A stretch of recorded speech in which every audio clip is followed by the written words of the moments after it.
This is Back to 99, talking to you live from the void. How are you, mother, fathers, doing?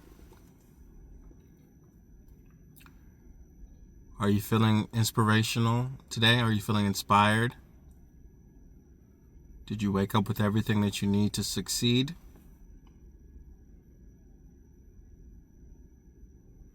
Are you just chilling like a villain?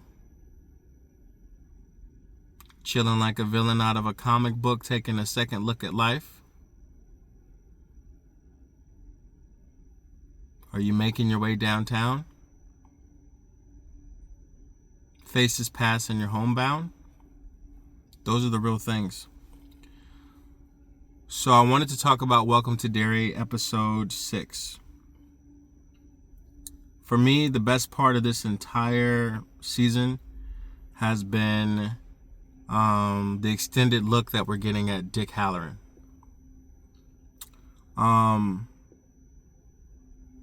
I've maybe seen The Shining 5 times. I don't throw it on or feel the need to throw it on. Obviously, Jack Nicholson did a great job, and Shelley Duvall did great, and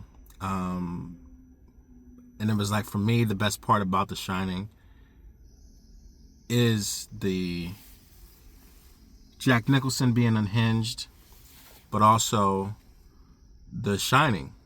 The Dick Halloran character pretty much carries The Shining in that movie, because the only other person that shines is the child actor, and he doesn't really get to do anything that interesting with it in that movie. It's just happening around him, kind of thing. Or to him a little bit, but he's not very, he doesn't have a lot of agency or control over it. So the kid actors so far are great. They're entertaining. I'm slightly jealous. I was like, what the hell was I doing when I was 11 and 12, I was a cute, precocious kid. Maybe I could have, been on a couple TV shows or something like that. I don't know. But when I say jealous, I mean, I'm not literally jealous, but just the idea. And then I'm quantifying, the final season of Stranger Things, and just like, these kids, these child actors, they're like, they're making more moves than I was making when I was their age. So I think that that's kind of interesting for sure.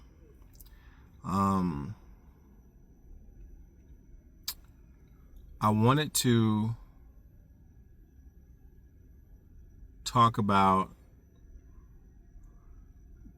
the big reveal that they were building up towards. And we got to see more Pennywise this episode, and it's like, I almost didn't want it, or I wanted it in a different way. Now, it is very realistic to have crazy people working in important jobs, right? We have, crazy people, I'm going to say it one more time, working in very important jobs in this country, at the highest level to the bottom level. So there are doctors who are,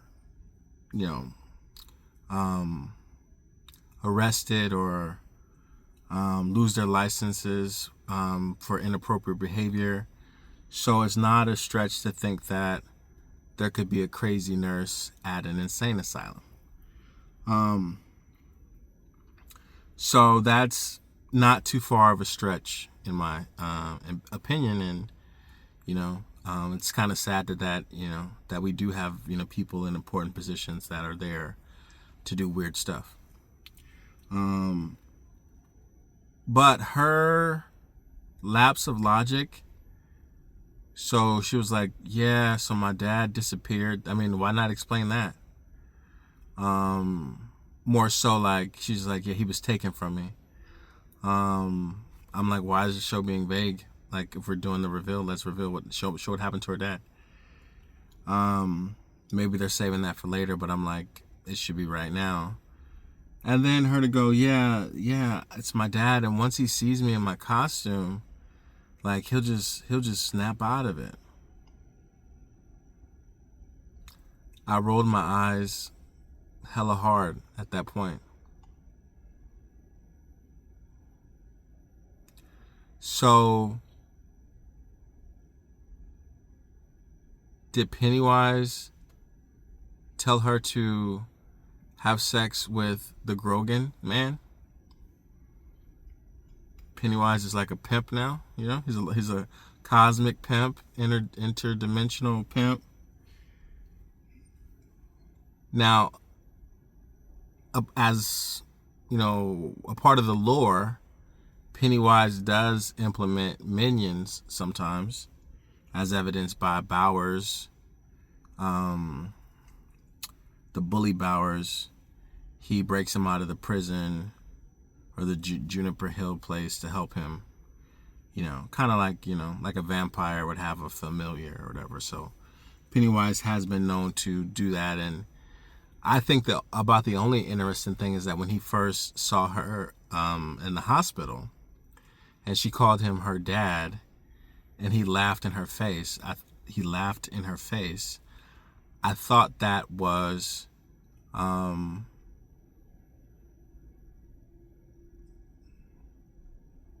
I guess it was kind of a darkly comedic moment because he can obviously read her mind and her thoughts, and he just pretty much looked at her and said, "You're dumb. You're stupid. You know, you're dumb as fuck, bro. Like, okay, I'm your dad." And he made a decision. He said, "I could fucking eat her, or I could just manipulate her." But he kind of laughs because it's like, bro, it shouldn't even be this easy. Like, most people I have to do hella work to get into their mind or convince them and shit. And you just like offered yourself up to me, you know, with your stupidity or your insanity, I guess, you know, however you want. You know, because to me, it's like a lot of people's parents die, right? You know, but for some reason they're saying she had a full psychotic break or whatever. But I didn't like that whole plot line. Nah, that didn't do anything for me.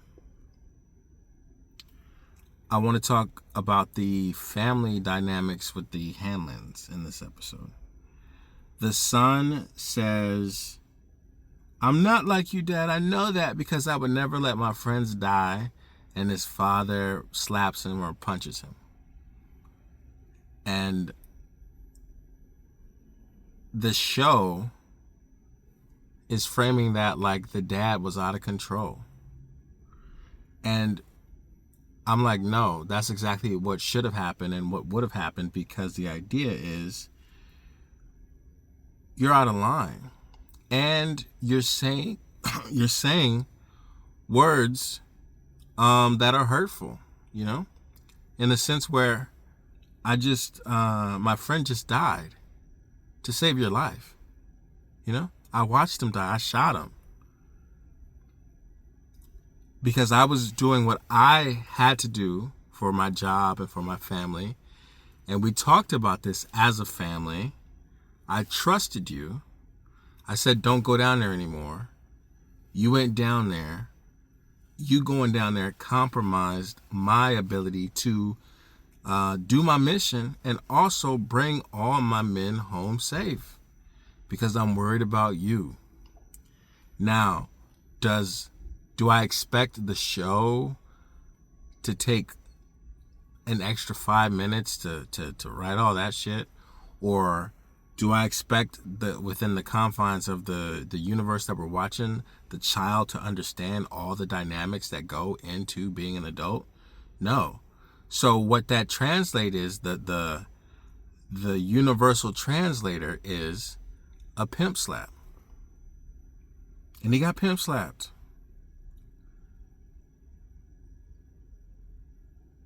Now, maybe they both need to apologize. But in the context of the show, the son has not apologized. You know, as far as I saw. The mom acting like the dad was crazy for hitting the son, I thought that was crazy because I felt like she should have slapped him too. The son. Her packing up the bag. I mean, her whole character was kind of weird. I might have preferred if they were both in the military, you know, so she could have something else to do than her plot lines. But okay, Mrs. Freedom Fighter woman. And I'm not trying to be condescending because she's a woman, but I'm just saying, like, okay, you gonna stash the Grogan man. If you gonna stash somebody, you stash them. What that means is you don't drive his daughter to him. The town is looking for him. So logically, they would have their eyes on his daughter. And you drove her right there.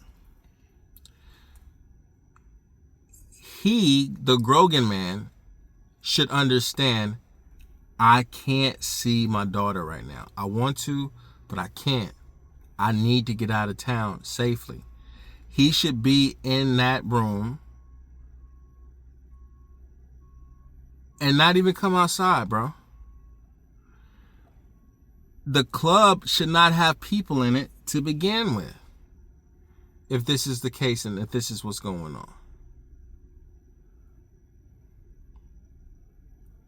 The black spot should be empty until he gets out of town.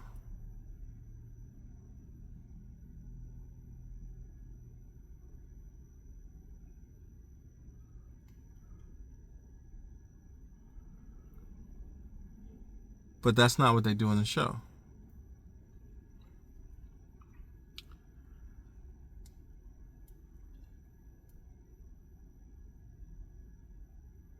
The black spot incident in the book is superior to the way that this one is set up. The way it transpires in the book speaks more to the nuances of racism, of the underlying air of jealousy, the hatred, the spitefulness. In this new retelling,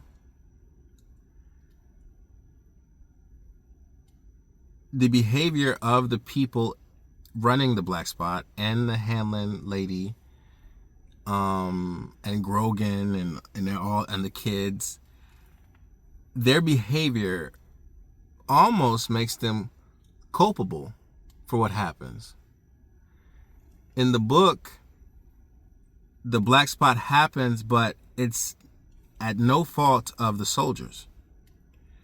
They were being discreet, low key, chilling. At one point, they weren't even serving alcohol. They were just saying, like, hell nah, man, we just sell Coca-Cola and burgers. That's it. Like, we don't want no trouble. We chilling. We gonna make it nice, but not too nice. Like, they were being very hyper aware of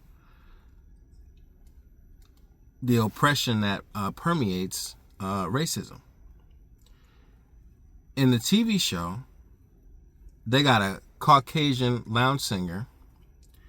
They're serving alcohol to Caucasian kids who all they have to do is go home and throw up and say that they were, at a bar if their parents asked them, and the whole bar is getting shut down. And when I say shut down, I mean, like, a multitude of things could happen, right, that aren't good, and not just like losing a liquor license because they don't even have one. So I just thought that was crazy to even have the kids there to say, hey, we're gonna keep this a secret, and you're telling children.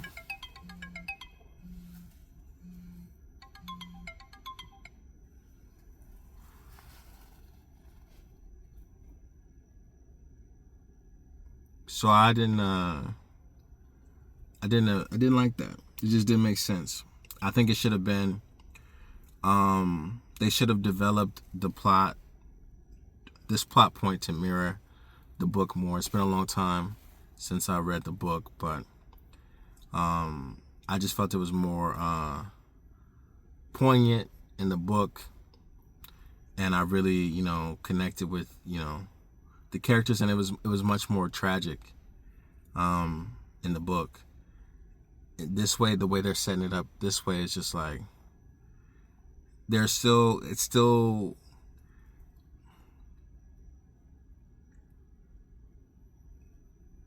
having Grogan there makes it seem like on the surface that they're going over there just to get Grogan.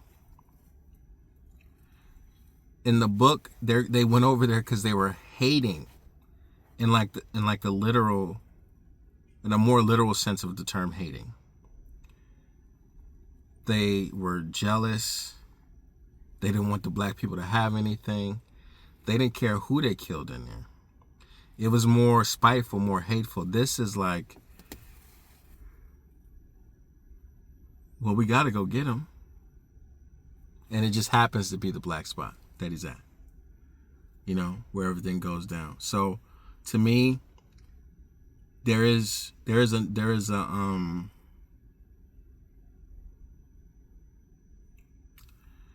like a persistent thing within the show to make it seem like the 1960s were chill. And I'm like, nah, bro. But on this show,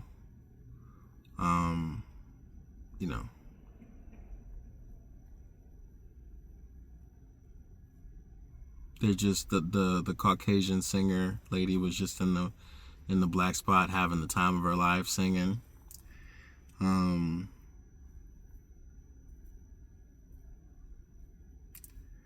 Yeah, no, I don't know. So, but those are my thoughts or whatever. I kind of got waylaid by my alarm. Kind of took me by storm. But for the most part, all the stuff with Dick Halloran was good this episode.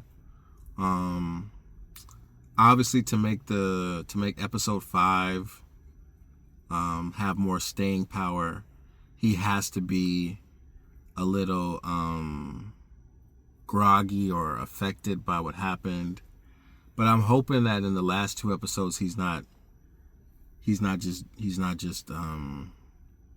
sort of nerfed for the rest of the show, considering that if they do a season 2 or 3, and they said they might, it's going to focus on a different time period, so the character's not going to be there anymore, So I'm like, bro, if this is all we're getting of the young Dick Halloran, and I don't know what they're going to do with the property, obviously, but if this is all we're getting, I would have preferred that Pennywise never opened his box. And he could have just stayed, because he was almost like Professor Xavier, in that one episode where he's able to go into the guy's mind. So I would have preferred that he, kept that power level the whole time, and maybe,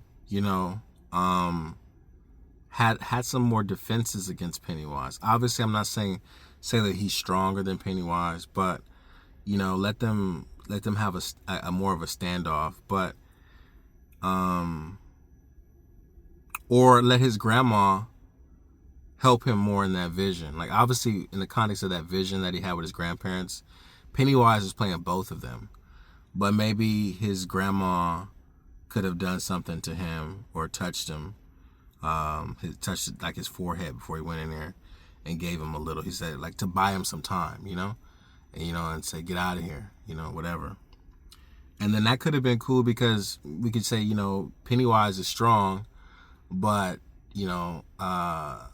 the pure love is almost as bright as the deadlights or something like this, And, and why not give, the character Dick Halloran a little, XP boost and let him shine, for a lack of a better word, and just say, him and Pennywise, like, Pennywise can obviously kill him, but, his mind is strong.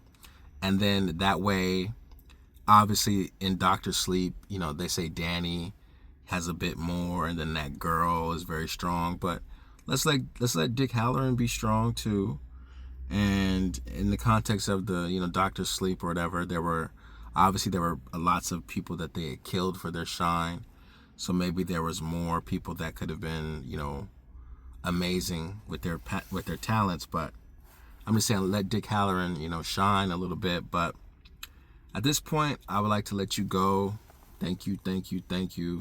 Becton out.